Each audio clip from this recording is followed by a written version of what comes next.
Are you a healthcare professional looking for a trusted concussion resource? Then you've come to the right place. From her New York City studios, welcome to Concussion Corner with your host, Dr. Jessica Schwartz. Welcome to the Concussion Corner podcast. My name is Dr. Jessica Schwartz, and I am thrilled to have our guest on this evening, Katherine Snedaker. Concussion Corner will be highlighting researchers, clinician scientists, clinicians in the field, survivors, and advocates. And I'm thrilled to introduce to you our first advocate group highlighting the founder and CEO of Pink Concussions, Katherine Snedaker. Katherine Snedaker is a woman on a mission that I am proud to know. In 2008, after both of her sons suffered concussions, Katherine began to research the work of current concussion experts.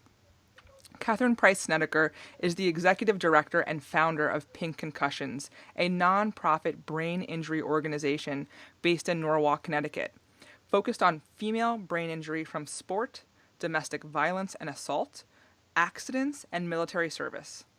Pink Concussions' mission is to educate the medical community and patients on sex differences in brain injury to improve rehabilitation and aid recovery.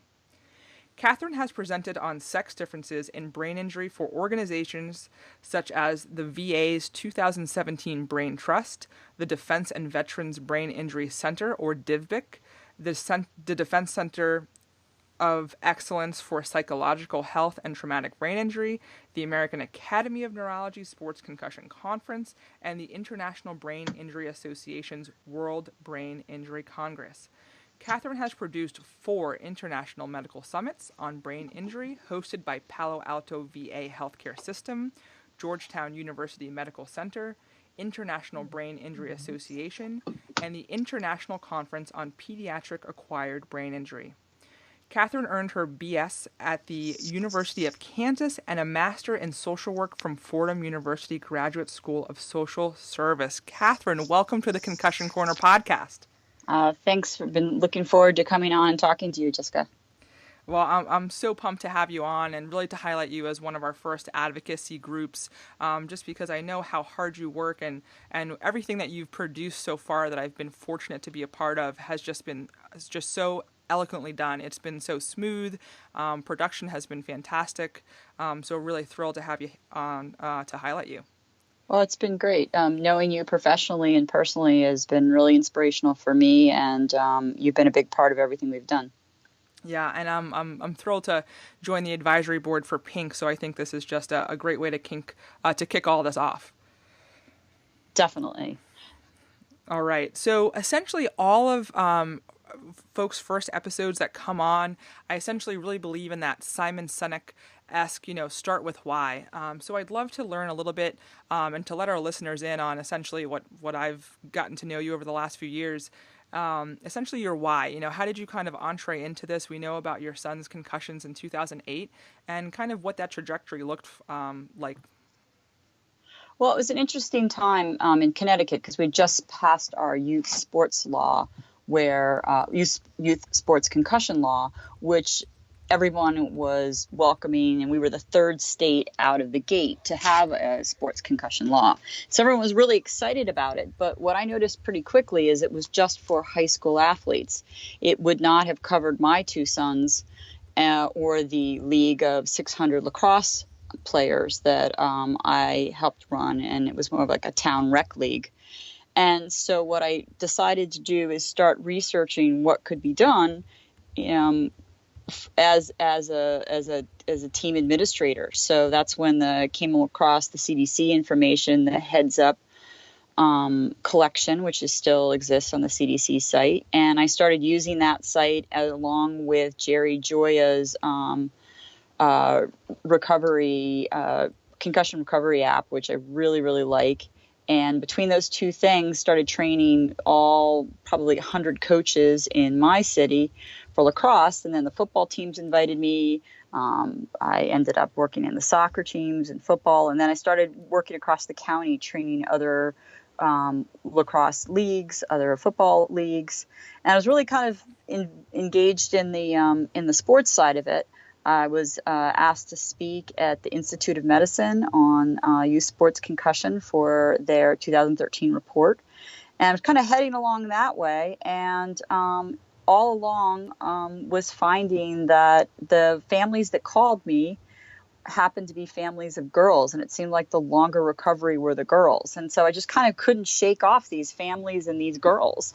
When I started working at two different concussion clinics as a social worker, again, it was the girls. And I was focused on male sports, my three sons, and yet I couldn't shake off this. They kept coming out of the woods. So started Pink Concussions as a resource for women and for girls, and figured I'd put up all the research, which was kind of hard to find at the time. And then at that point, figured everyone would be happy. Well, putting up the website just brought more people out of the woods. And so that's how Pink Concussions started. Yeah, and I think that's the central tenet of essentially what most folks that come on here speak about, is that you've essentially created something from nothing. I did that with Evidence in Motion's concussion management program, the world's first year-long post-professional and interdisciplinary concussion education program for healthcare providers.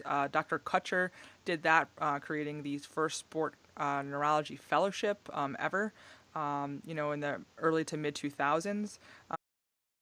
That's such a central theme, Katherine. I just interviewed the physio for the U.S. ski and snowboard team, and as they're off to Pyeongchang next week, she also started a different kind of evaluation process with Dr. Kutcher based off of the need and their knowledge base. So really kudos to you for, starting something from nothing.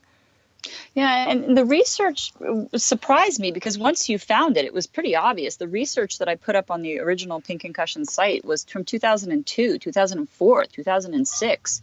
At that point, the research is still 15 years old, and it was very clear, pointing out the differences that I was seeing in our clinic, that I was seeing in traffic to the site, that I was seeing. I had a couple of different hubs of where people could contact me at the time, and it was the girls. So what I ended up doing is I ran a support group for 10 weeks it was supposed to be for boys and girls with post-concussive syndrome. Ended up being 13 girls, 2 boys. By the time we started and I had interviewed all the families, it was 13 girls. And I tell you, sitting with those 13 girls who did not know each other for 10 weeks for 4 hours a week was really beyond inspirational, because the stories these girls told, it was essentially like, bringing 13 survivors from a desert island, and they'd all been on the desert island, but you brought them up on the beachhead and they saw each other for the first time and realized they had a common experience. And I really almost didn't even have to run the groups, the way the girls talked and interacted with each other. And so I got to see in 10 weeks what the power of being with people like you and identifying and sharing experiences and sharing information. And so I thought, how can I expand this beyond, who could meet in a group in Fairfield, Connecticut on a, Tuesday and Thursday afternoon. And that's when the site picked up to the next level. And I'm really proud. Our support groups now have over 2,500 women, caregivers, first responders, professionals across 5 support groups on Facebook. So that's been one of the greatest challenges, is to bring support to people in remote places. And there's no cost to those groups. So I'm particularly proud of that aspect of Pink Concussions. Indeed, and I think you encompass really, what that Brain Injury Awareness Month of March, the hashtag is all about. The saying for Brain Injury Awareness Month is not alone in brain injury, and essentially you have single-handedly put together, with groups and teams of volunteers throughout the years, a place for people to not be alone and suffer through their concussion and brain injury. So really kudos to you for doing all that you do. Yeah, and we do surveys occasionally in the group just to make sure, because not all support groups, there are groups in various different areas where you get a group of people together and it gets depressing and people feel like the group is bringing them down. So we do surveys with the group, and literally, we'll get a couple hundred people that are say, this has made the profound difference in my life. Another couple hundred say, this is really great and it's been improving thing. Maybe 1 or 2, they're like, I don't know if it's helping me, but I like it. It's profound how important it is to connect women with each other and have them share their own experiences and what helps them. And I think that's, that's telling of brain injury, because there's so many different types of brain injury. There are different ways of recovery. And, in a group of 1,500 women, there are a lot of different ideas flying around. We have really strict guidelines about what you can post and what you can't post, and keeping it non-commercial and positive. And what we like to say is that we're making post-concussive syndrome, PCS, into Pink Concussion Sisters. So awesome. We've been able to do that. And now we have a veterans group for female veterans and active service members. We have a caregivers group, which are males and females, because men take care of their wives and men take care of their daughters. And we also have a professionals group for professionals that are interested, because we don't let professionals into the women's group, but there are a number of professionals with brain injuries in that group, along with first responders, researchers. So that's a group where there's, a little more ebb and flow. So we're excited. We also break our groups down to under 25 and over 25, because we decided that under 25 is really more of school and parenting issues, or, being a kid. And over 25 is more employment, spouse, families. And we let women decide chronologically if they're, have more issues. They could be 26 and be dealing with colleges, and maybe the younger group is available to them. Or maybe they're 21 and they have 2 kids and they want to be in the older group. So there's no hard, fast rules in those 2 groups. It's just one's more focused on work and family, and the other one's more focused on school. Indeed, and I think that just, calls to the heterogeneity of the injury as well, right? That no injury looks the same. And yes, we kind of look for central themes when we're working with patients, from a rehabilitative standpoint. But again, I think that's just so you're so self-aware of the injury and how to really help folks. So really wonderful to see. And I hope our listeners pay attention to that, because again, these folks don't fall into algorithmic boxes like we all want for a clinical prediction guideline or rule. Very comparable to the Canadian CT head rule or things like that for when we're trying to figure out imaging for pediatric or adult populations with mild head injury. Catherine, also, just one more thing about that group is I'll look at a post and go, God, I can't believe that was the post, I'm sure. And all of a sudden there'll be 300 responses to that post. So, I don't necessarily know all the time, when I see stuff go up, whether it's, whether I think that, I've got a pretty good beat on what people should be posting about, and then I'm constantly surprised. So that's where I think it's so dynamic, and there's so many different ways to approach this. We have members in this group that are all over the world, Fiji, New Zealand, Australia. And they're very active. We have between 600 to 800 posts a month in that group, and then anywhere from about 5,000 to 6,000 comments in that group, and anywhere from 10 to 12,000 likes, dislikes, happy faces, smileys. So it's a really active group. Most of the time it runs that 85% of the group of that 1,700 are active members. So, they're using it, build it and they will come. Yeah, and boy, do I believe that, because, part of my story, which most don't know, is that when I was actually recovering from my own concussion for 14 months, where I did 10 to 14 hours of rehab a week for over a year, I was in denial for like that first 3 months. I was like, well, this just has to get better. Why is this taking so long? And it wasn't until about 3 months in where I was like, wow, this is taking way longer than myself or I could ever have imagined. And as a professional, I was like, well, I'm treating patients. I'm still, actively working. I don't really want to be in a support group. And somebody, just said, hey, look on this Facebook support group. And it wasn't yours at the time because my injury was before you had started all of this. But it was a simple Facebook support group that to this day, I still keep in contact with the folks that I spoke with during my injury recovery. trajectory, and they still, to this day, a lot of them actually help with our Evidence in Motion program for our virtual rounds where we bring in people for live conversations. So I can't say the power of the internet is, immeasurable, but it really is amazing how you can bring folks together that feel so lonely and, helpless or hopeless, and how you can really bring folks together. So it really is an amazing work that you're doing. Yeah, and I've been a part of about 5 different groups. And what I was able to do from the different Facebook groups that I was a part of from my own brain injury is kind of figure out, what rules I felt kept people safe. And then my MSW training, how to make a group where people really could find safety, and also, being a very strong moderator and having those guidelines. And when people, post on a nutritional supplement, I write them. I take it down, and we have a really active group. So if somebody doesn't know the rule, people join in all the time. People will flag comments. So it's a very active. I won't say the word policing, but it's a very active group to keep it safe. And I was just looking at some of the statistics. We have about 1,000 from the United States, about 400 from Canada, 42 from the United Kingdom, 26 Australia, 18 New Zealand, 5 Netherlands, 4 Ireland, 4 people in India, 3 in South Africa, 3 in Denmark. I mean, it literally is an international group. So 24 hours a day, people are posting and commenting. So really proud of that group, and really proud it's something that everybody can access, and that it's free, and that people can find those connections and make those friendships. So and that's great for the folks that are listening in, primarily healthcare providers. But again, I know everyone's going to be listening into this podcast.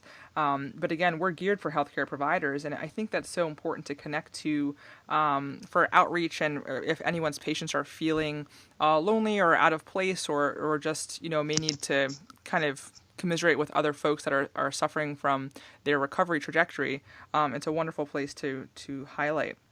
Now, I do want to focus a little bit more on your work from what you've done from a female brain injury and research. You have how many dogs now, Katherine? We've got like 4 doors between us. I've got 2 little guys at home. I always actually take off their jingles when I do that, but that's all good. It's all part of the program. I think here. They're good.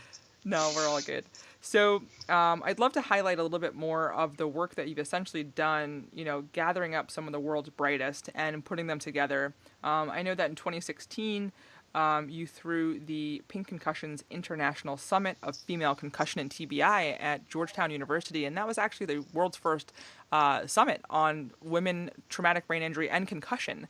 So I was wondering if you could highlight a little bit about what that process looks like, because again, I have to say, just to build you up a little bit there, I was very grateful and honored to be one of your moderators for that event. But at the same time, that was one of the best conferences that I've been to for concussion, because you were able to bring the research together, and then you also brought press and survivors and caregivers, and it was really one of the best concussion events still to this day that I've been to. So really kudos to you for doing all that you do. Well, thank you. It was a 2-year process to find.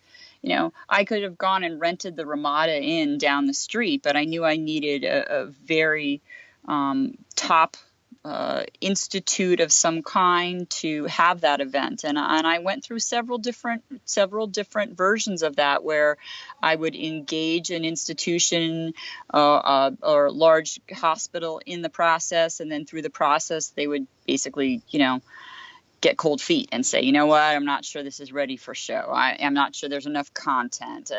So it was really Georgetown Medical School and Dr. Ray Mitchell who said, yeah, hey, we're going to do it. And that was really great. And then the NCAA gave us a $20,000 grant, which, it really helps to start running those events. Cost between $60,000, $70,000 to run, and if you don't have any seed money. And so really from Georgetown and from the NCAA, we got that, first boost. Chris Giza was the first doctor to sign up, and he's like, I want to put my name on the letter that you're going to send out to everybody. So, people had seen me at conferences, but to pay their own way and come to Washington for a 2-day event, it takes a name like Chris Giza. So, I really always want to thank Chris for putting his name down there first. And we got everybody. We had 60 speakers and moderators at that event. We had 8 hours of contents plus an evening where we gave away Pink Concussions awards to Rowan Stringer's parents up in Canada, who died from second impact. Brianna Scurry was there talking about her recovery. And then we had a really great press panel, which I actually just listened to the other day, and it's still fascinating. I'd love to get all those guys back again. But that event was unique because it was the first standalone. I do want to give a shout out to the group in Toronto, Angela Colantano from University of Toronto. And Angela is also our research director. But in 2010, as part of ACRM, they did have a female concussion workshop as part of an ACRM meeting, and then started a task force that I've been a part of. So the first meeting within a conference was hers, and the first standalone was ours. And we were very excited to bring those groups all together. And then 2019 in Toronto with IBIA, we're going to have a massive mother of all female concussion conferences in Toronto in 2019. So I'm really excited about that. So from the Georgetown event, we had 3 other conferences. We had the second one, the Georgetown one focused a lot because we were in Georgetown, and because of the doctors, we focused a lot on sports concussion. We had Margot Patukian speaking, Chris Giza, and the research, U.S. lacrosse. Steve Severson's on our board. So we had a lot of lacrosse research to look at that point. Lacrosse is an interesting sport because they're adding soft headgear, and we've done the research right now to kind of benchmark what's happening. And it'll be interesting over the next couple of years as soft headgear is added to see whether it actually increases or decreases concussion risks. So that was the sports one. The second one was out in Palo Alto with the help of the Palo Alto VA and DVBIC. We had a 2-day event and focused a lot on the military data that's coming in from active service members and female veterans on female brain injury. Dr. Odette Harris and Mahim Anderson out there are really important doctors, and we're part of that. Yeah, that got some really great feedback as well. And I think just for the listeners too here, Katherine, just to interrupt for a second, is those first 2 conferences at Georgetown and Palo Alto were on sport and military. And I was just speaking with Dr. Karen Scott down at the VA the other day, and for our listeners to really connect to where a lot of this research is coming from is really, quite frankly, originally from either military or sport background, which is why that NCAA Department of Defense meld makes so much sense. But a lot of our original brain injury work is actually coming directly from our military. And if we even think back for my field, Katherine, from physical therapists, from physio, we actually find that we were rehabilitation aides in World War I before we were physios. So it is, I think it's so apropos that you actually started off with sport and military, because that kind of gets people's attention. And then what you have passively or actively done, however which way you want to look at it, you've then entreed people into areas that they may not have ever thought they would either A, treat, or B, want to research. So really, again, I wouldn't put that down, because that was really, some wonderful work that you kicked off with at Georgetown and Palo Alto. No, and definitely, and I know confidently there are at least 20 research projects, collaborations, relationships, networks that came out of those 2 meetings that will really, and that was the idea. The idea was bring all these amazing people together on neutral ground. You come out of your silo, Let's, hey, even within the VA, I've introduced people that didn't know about each other's work, West Coast, East Coast, and pull these people together under a new way to sort of, slice a new topic. Like, let's look at females. And it got a lot of people sort of percolating with new ideas. The next round was, we did 2 conferences in 2017, and the first one we did in New Orleans with IBIA. International Brain Injury Association, and that was really great because that brought an international crowd in. We had Canadians before, but that really pulled in a new group, and we worked on some other issues, sexual function, reviewed sort of where we'd been in the last year. And then in September, with the International Pediatric Brain Injury Organization, we ended, we had this amazing event in Rome where we just did pediatric female brain injury, so under 25. And we started that up like, can we really do a whole day of pediatric female brain injury? Like, that's, now we're getting really narrow. And we could have done 3 days. Just amazing research from even age 3 on, which I didn't even think that the sex differences would be seen down that early. And I've recently learned about neonate differences in brains between males and females. So yeah, and that was something that I found fascinating at your one of the NIH event that was this last one in December 18th and 19th. And for me, that was fascinating to learn that at the cellular level, neonates day one, when they're born, have different cellular differences in their brain. I was just fascinated by that. So again, as research has trended towards that 18 to 25-year-old white male that's 150 pounds, again, our dosing, our frequency, our intensity of treatments and rehab and pharmacology, again, this is why we have had 0 phase 3 clinical trials for traumatic brain injury and concussion move forward in the research. And we've spent millions and billions of dollars. And quite frankly, we haven't had a definition that we internationally agree on for traumatic brain injury and concussion. So again, while a lot of these concepts may be wonderful to put down on paper for clinical trials, and they're getting through phase 1 and phase 2, again, we all have to come together. And what you've done is essentially bring some of the world's brightest together and kind of taken them out of their laboratory cocoons, right? And they kind of came up for air a little bit, and you've definitely energized a bunch of folks. So really wonderful to see. Yeah, no, and it was really exciting to see people go, wow, I've never talked to him before. That's really cool. And it's that around the coffee breaks, it's around the lunch, it's around the dinner events. That's, really. And the whole idea was to basically put pressure on NIH to recognize female brain injury. Our goal was, in the next year or so to try to get the NIH to have a event on female brain injury. That happened 2 years earlier than we had ever hoped. This December, which we were both at together, NIH had a workshop on understanding brain injury in females. That dream come true for me. Another just massive accomplishment that I dreamed about in 2013. Like, wow, what if who is the ultimate force to say female brain injury exists and it's something we should study? NIH. Well, how do you get a meeting at NIH? And it was pulled off with a lot of amazing people. People are really good to us. People in power and authority, have mothers and sisters and wives that have suffered and say, hey, you know what? Let's help you guys out. And we get helped out. I mean, and none of this would have happened without all these people coming together and saying this is a worthy, this is a worthy topic and this is meaningful and we need to do this. So I'm incredibly grateful for all the support we've had. Yeah, and the work directly stemming from your advocacy, I don't speak very definitively very often, but I can 1000% say that the work that's stemming from the advocacy of Pink Concussions is going to 100% change the way in which we treat our future grandchildren and our granddaughters with concussion, TBI, and PTSD based off of this work that is just being put through from December 2017. So really wonderful to see.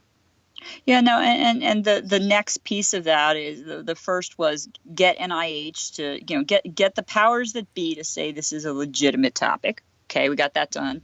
And then pull all the research together that we know that's been done at the past and put those puzzle pieces, no matter how awkwardly, together. And we've kind of done that. And the next piece is really, how do we look at brain injury over time in women, and how does a brain injury as childhood affect adulthood, and adulthood affect senior years, and senior years affect super senior years, or and how does brain injury translate over the years, and then upon death, what are those long-term differences that we can see in postmortem tissue. And I started asking around in 2012 to various people. I had the opportunity of presenting back-to-back to Bennett Amalu, and he was in the big room, I was in the small room, but we were back-to-back presenting in Santa Clara, and asked him, and he's like, wow, interesting question. I said, how many female brains have you looked at? And he goes, I haven't. And, he's like, off the cuff, maybe there's less female CTE. I don't know. Maybe you guys take longer because you heal better. He's like, just, he's like making stuff up, like he's, we're just sort of like shooting the breeze here. And he's like, that's very interesting. That wasn't his focus, and, so when I started going around to brain banks, I'm like, how many female brains do you have? And I'm getting answers like 4 and 7 and none, and hadn't thought about that. So my next big initiative was to find a brain bank to partner with, and really start the first recruitment of females to sign up. And we just launched this last week with the VA, and it's called, hashtag Pink Brain Pledge.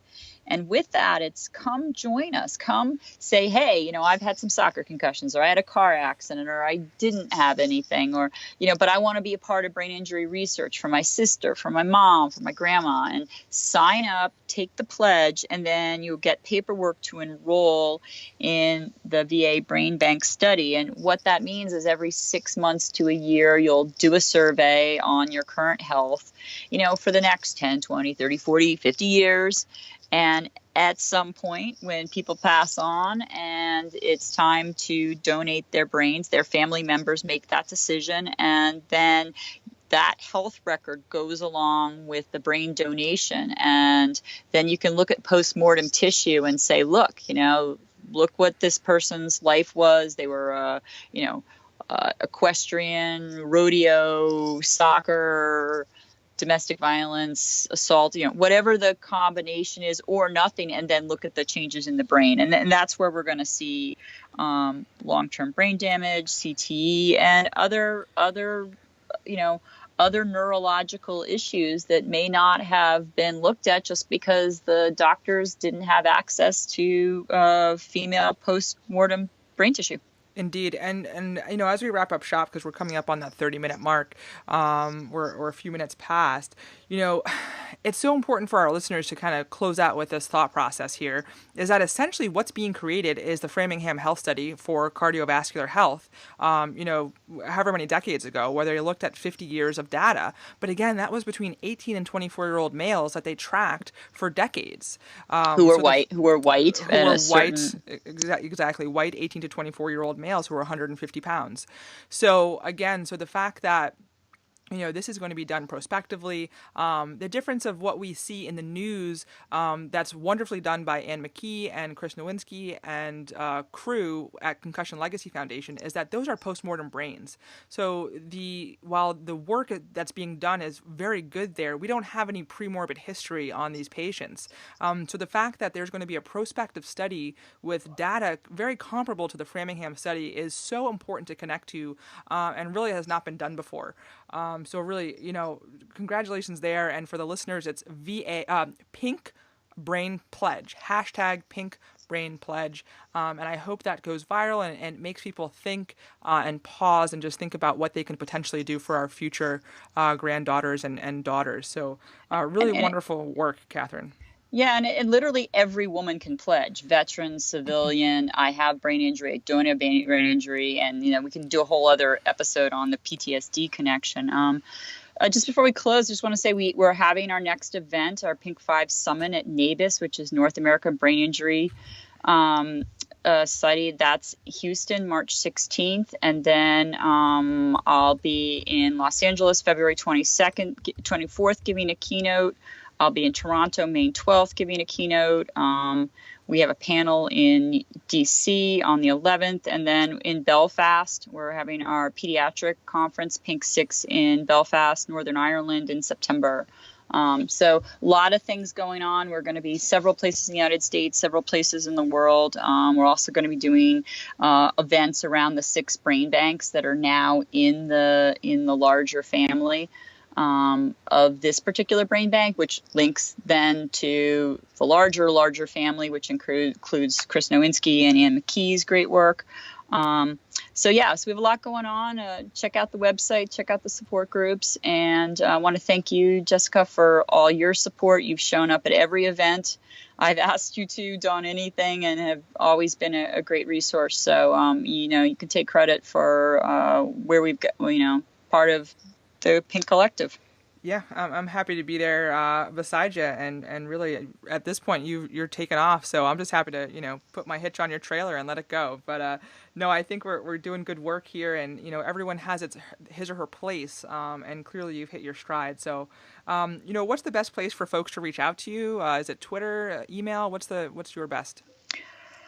Katherine at Pink Concussions, plural, concussions.com. It's my email. My phone number is listed on the website. Twitter, direct message me. Facebook, I get hit up a lot on Facebook. It's a little harder. Email me, and if you haven't heard back in 24 hours, email me again. I have about 400 emails. Folks. Right? So yep, I'm intentionally Catherine, no.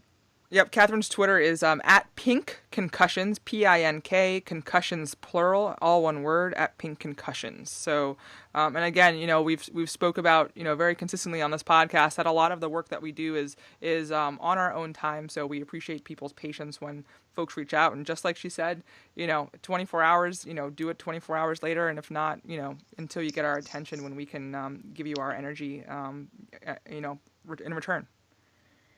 Yeah, Jess, I appreciate that. And we're an all volunteer organization. I don't get paid. The board doesn't get paid. Our staff doesn't get paid. Everybody volunteers their time.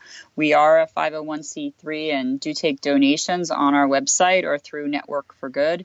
You can also donate through Facebook. Everything goes into our programming at this point, and we're really proud of that. And I just, again, I couldn't do this if I didn't have, 25 other people donating their time alongside me. So I'm Indeed. Very grateful.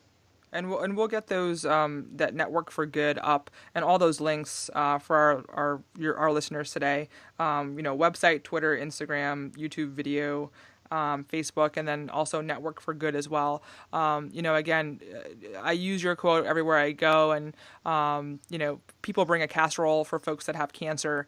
And again, not alone in brain injury is what happens when folks have concussion and brain injury. So just be mindful of, if you can think of even donating on Amazon, Amazon Smile.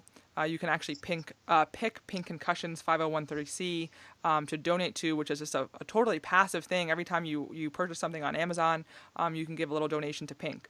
And I use it myself. I was like, well, I'm donating to my nonprofit. I can buy that thing for myself. Exactly. All right. So I'll wrap it up here. We're a little over 30 minutes, but I know we're going to have you on for many more episodes. And thank you so much for your time and all of your advocacy for Pink Concussions. Thanks a lot. I really enjoyed talking to you, Jessica. All right. Have a great day. Thank you for listening to the Concussion Corner, hosted by Dr. Jessica Schwartz. The information in this podcast is for entertainment purposes only and not to be used as personal medical advice.